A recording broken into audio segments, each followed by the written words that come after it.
Hello നമസ്കാരം. Mind സൂമിൻ്റെ പുതിയൊരു വീഡിയോയിലേക്ക് എല്ലാവർക്കും സ്വാഗതം. ഈയിടെ ഏറെ ചർച്ച ചെയ്യപ്പെട്ടിട്ടുള്ള ഒരു വിഷയമാണ് ഞാനിന്ന് നിങ്ങളോട് സംസാരിക്കുന്നത്. 2 ആഴ്ചയിൽ 2 ആത്മഹത്യ. ഉത്തര, വിസ്മയ, വിഭജിക, അതുല്യ, അങ്ങനെ എത്ര പെൺകുട്ടികളാണ്? ഈ ലിസ്റ്റ് ഇങ്ങനെ കൂടി വരുന്നു. എത്ര പെൺകുട്ടികൾക്കാണ് വിവാഹം കഴിച്ചതിൻ്റെ പേരിൽ സ്വന്തം ജീവൻ നഷ്ടപ്പെട്ടിട്ടുള്ളത്? വിസ്മയ മരിച്ചപ്പോഴും വിഭജിക മരിച്ചപ്പോഴും അവരുടെ വീട്ടുകാർ മാത്രമല്ല, അവരോടൊപ്പം നമ്മളെല്ലാവരും കരഞ്ഞിട്ടുണ്ട്.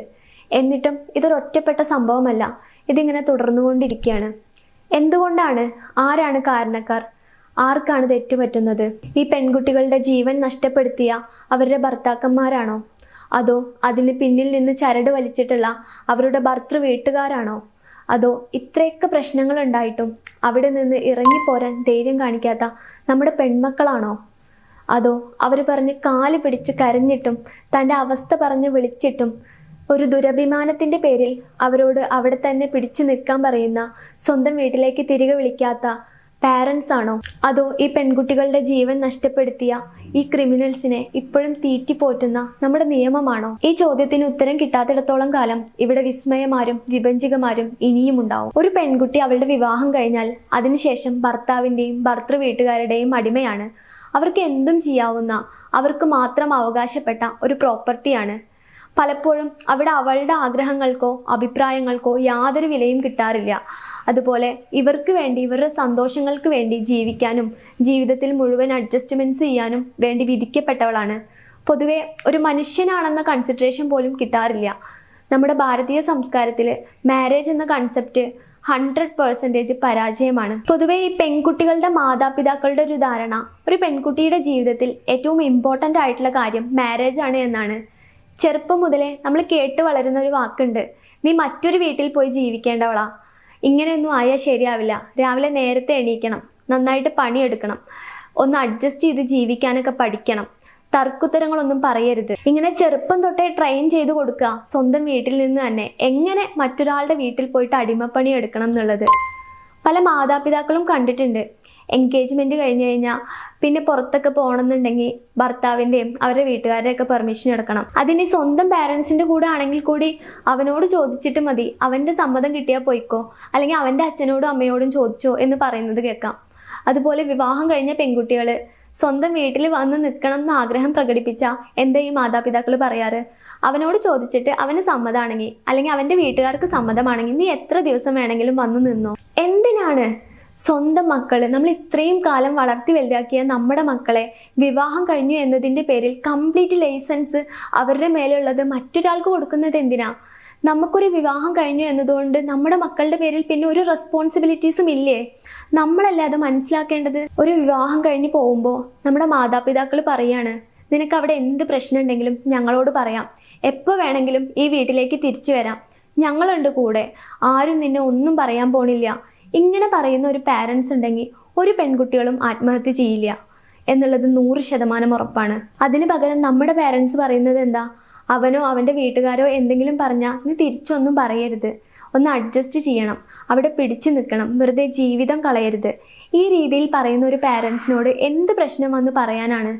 ഇനി എന്തെങ്കിലും പറഞ്ഞാൽ തന്നെ അവരുടെ മറുപടി എങ്ങനെയായിരിക്കും? നീ വെറുതെ പ്രശ്നങ്ങൾ ഉണ്ടാക്കാൻ നിൽക്കണ്ട, ചെറിയ കാര്യം ഇങ്ങനെ ഊതി വീർപ്പിക്കണ്ട, തൽക്കാലത്തിന് അവിടെ പിടിച്ചു നിൽക്കാൻ നോക്ക്, കുഞ്ഞിനെ ആലോചിച്ചിട്ടെങ്കിലും നീ ജീവിതം കളയരുത്.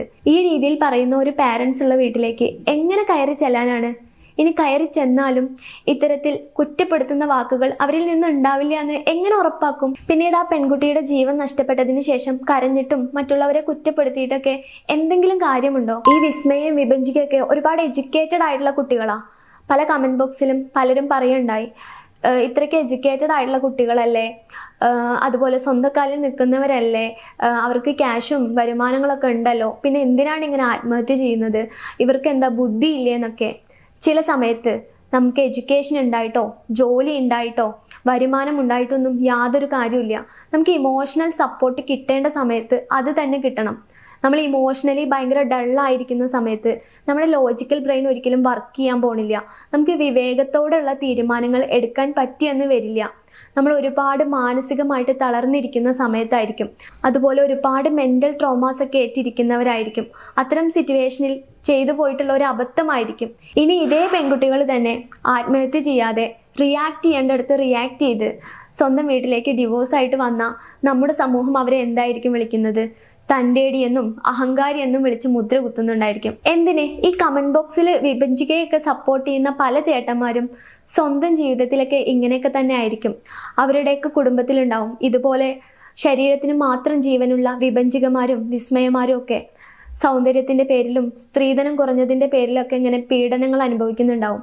ഈ സ്ത്രീധനം എന്ന് പറയുന്നത് ദാമ്പത്യ ജീവിതത്തിലെ ഒരു മെയിൻ വില്ലനാണ്. പല പെൺകുട്ടികളുടെയും പല പെൺ വീട്ടുകാരെയും കടക്കണിയിലാക്കിയിട്ടുള്ള ഒരു മെയിൻ ആയിട്ടുള്ള ഒരു വസ്തുതയാണ് ഈ സ്ത്രീധനം. വിവാഹം ആലോചിച്ച് ചെല്ലുന്ന കാരണവന്മാരുണ്ടല്ലോ, ചെറുക്കൻ എന്ത് തരും എന്ന് ചോദിക്കുമ്പോൾ ഇറങ്ങിപ്പോവാൻ 5 മിനിറ്റ് സമയം തരും എന്ന് പറയാൻ ധൈര്യം കാണിക്കാത്ത പെൺവീട്ടുകാരുള്ളിടത്തോളം കാലം ഇതൊന്നും മാറാൻ പോണില്ല. ഈ പെൺകുട്ടികൾക്ക് ഇതിൽ നിന്ന് പുറത്തു കടക്കാൻ ഇത്ര ഭയക്കുന്നത് എന്താണെന്നറിയോ?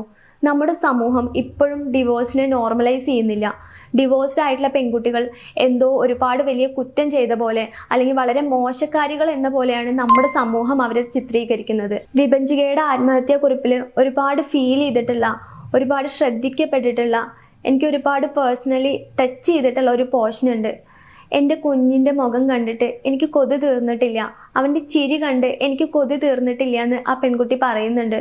ഒന്ന് ആലോചിച്ച് നോക്കിയേ, അവളുടെ ജീവിതത്തിലെ ഏറ്റവും പ്രിയപ്പെട്ട ആ പിഞ്ചു കുഞ്ഞിനെ കൊന്നിട്ട് അവൾ ആത്മഹത്യ ചെയ്തിട്ടുണ്ടെങ്കിൽ അതിനു മുമ്പ് എത്രയോ തവണ മരണത്തെക്കാൾ വലിയ വേദന ആ പാവം പെണ്ണ് അനുഭവിച്ചിട്ടുണ്ടായിരിക്കും. ആ പിഞ്ചു കുഞ്ഞിനോട് മാപ്പ് ചോദിക്കേണ്ടത് അവളുടെ ഭർത്താവോ ഭർത്തൃ വീട്ടുകാരോ മാത്രമല്ല, ഇപ്പോഴും ഡിവോഴ്സിനെ നോർമലൈസ് ചെയ്യാത്ത, ഒരു പെണ്ണെന്ന് പറഞ്ഞാൽ എന്തും സഹിക്കേണ്ടവളാണെന്ന് ചിത്രീകരിക്കുന്ന ഞാനടക്കമുള്ള നിങ്ങളടക്കമുള്ള ഈ സമൂഹമാണ്. ഡിയർ ഗേൾസ്, നിങ്ങളുടെ സന്തോഷം നഷ്ടപ്പെടുത്തുന്ന, നിങ്ങളുടെ നിഷ്കളങ്കമായ ആ ചിരി നഷ്ടപ്പെടുത്തുന്ന, നിങ്ങളെ റെസ്പെക്റ്റ് ചെയ്യാത്ത, നിങ്ങളുടെ ഇമോഷൻസിനെ വാല്യൂ ചെയ്യാത്ത ഏതിടമാണെങ്കിലും, എത്ര നല്ല റിലേഷൻഷിപ്പ് ആണെങ്കിലും അവിടെ നിന്ന് ഹാപ്പി ആയിട്ട് ഇറങ്ങിപ്പോരുക. Divorce is not a problem, it's a solution.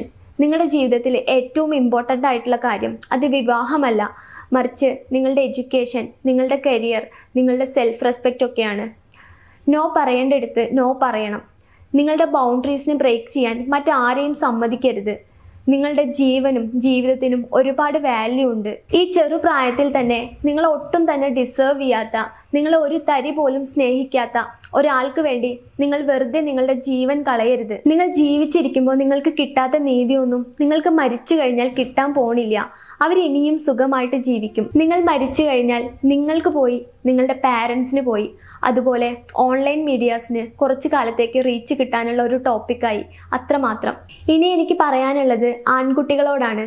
നിങ്ങൾ വിവാഹം കഴിച്ചു കൊണ്ടുവരുന്ന പെൺകുട്ടി എന്ന് പറയുമ്പോൾ നിങ്ങളെ പോലെ തന്നെ സ്നേഹവും കെയറും റെസ്പെക്റ്റും ഒക്കെ ഡിസേർവ് ചെയ്യുന്ന, ആഗ്രഹിക്കുന്ന ഒരു വ്യക്തിയാണ്.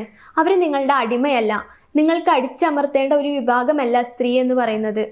നിങ്ങൾക്കൊരു പാർട്ട്ണറെ ആവശ്യമുണ്ടെങ്കിൽ, ഒരു കമ്പാനിയനെ ആവശ്യമുണ്ടെങ്കിൽ മാത്രം വിവാഹം കഴിക്കുക. അല്ലാതെ നിങ്ങളുടെ പാരൻസിനെ നോക്കാനോ അതുപോലെ നിങ്ങളുടെ വീട്ടിലെ ജോലികൾ ചെയ്യാനോ വേണ്ടി മാത്രം വിവാഹം കഴിക്കേണ്ടതില്ല. ഇനി ആൺകുട്ടികളുടെ പാരൻസിനോട്, നിങ്ങളുടെ മകൻ വിവാഹം കഴിച്ചു കൊണ്ടുവരുന്ന പെൺകുട്ടിയെ നിങ്ങളുടെ മകളെ പോലെ ട്രീറ്റ് ചെയ്യുക. അവരെ ഉപദ്രവിക്കാതിരിക്കുക, മനഃപൂർവ്വം അവരുടെ ജീവിതം കുളമാക്കാതിരിക്കുക.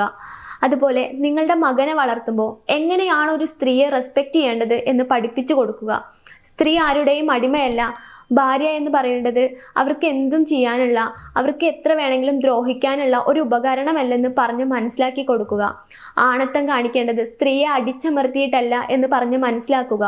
ഇനി നിങ്ങൾക്കതിന് സാധിക്കുന്നില്ല എന്നുണ്ടെങ്കിൽ നിങ്ങളുടെ മകനെ കൊണ്ട് വിവാഹം കഴിപ്പിക്കാതിരിക്കുക.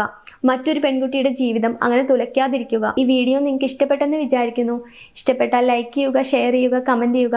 നമുക്ക് മറ്റൊരു വീഡിയോയുമായിട്ട് വീണ്ടും കാണാം. നിങ്ങളുടെ അഭിപ്രായങ്ങളൊക്കെ രേഖപ്പെടുത്തുക. ഓക്കെ, ചാനൽ ഒന്ന് സബ്സ്ക്രൈബ് ചെയ്യുക. താങ്ക്